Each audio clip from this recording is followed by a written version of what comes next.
Hey, look, man. They doing the same thing to Justin Fields again. Like I told y'all everything that was gonna come with it. The man was balling during the pro day, throwing just spirals, bro, darts. Look, let me get this out the way. It's a pro day. We already know in pro days it's scripted, but that's for every single quarterback. Now you're hearing people saying the same thing for Justin Field.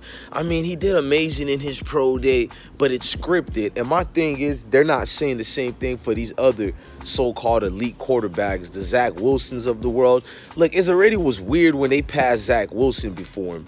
We already know he went toe-to-toe and beat Trevor Lawrence every single level of competition from high school.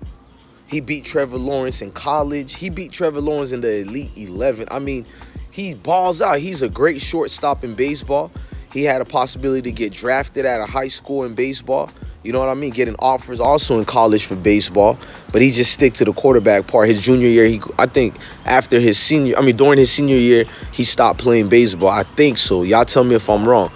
Other than that, they're not saying the same thing about the other quarterbacks. Justin Fields, every single scout said, well, I can't say every single one. Damn near every single one said that majority of the scouts are going to their rise by saying he did better than Zach Wilson pro day.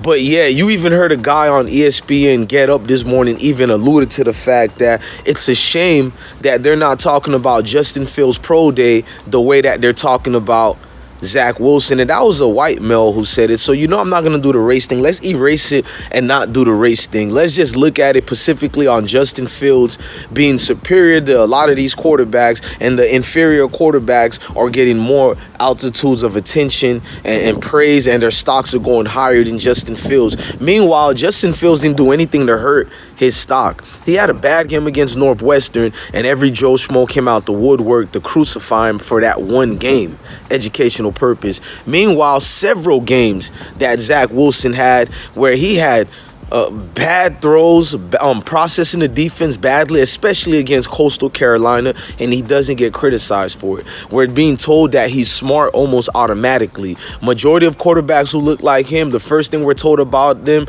is they're intelligent and smart. You know how many trash quarterbacks in the NFL we were told that are smart and can read the defense? They damn near can't even read a Tampa cover 3 defense. This is proven facts. An old scheme like that, they can't even pick up and read on. But these guys are told that they're the smartest ever. Now, Mac Jones, I like Mac Jones. I'm not going to lie to you guys. I'm not one of these people who said he should be a third-round pick.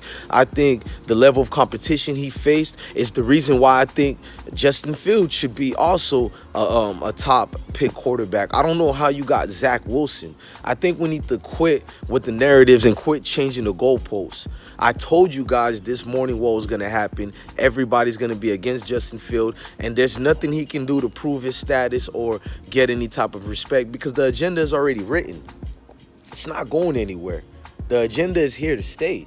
And look, listen, even if Zach Wilson falters and do bad, look at the money he's going to be making. And I think that's what really the point is. Follow the money trail and the breadcrumbs. I think they're trying to establish certain quarterbacks with generational wealth for the rest of their life, while other quarterbacks, even if you flourish, you have to wait for a long given time before getting anything. Look at the Dak Prescott situation. Everybody and their mama was in his pockets. But I didn't see nobody do the same thing to what's the phenomenal dude who's supposed to be phenomenal? Kirk Cousins when he got his contract. Sam Bradford. We can keep going. Darnold, Daniel Jones. I mean, and I hate doing that, calling out names. And we're not doing the race thing. We're just speaking on talent. Everything you got to do to be a number one pick. He did it. He proved it. Went through more of overcoming more obstacles in the way to do it as well, and he doesn't get talked about. That leadership qualities, everything he exudes, but all they can talk about this morning was his 40 time. Shannon Sharp going crazy.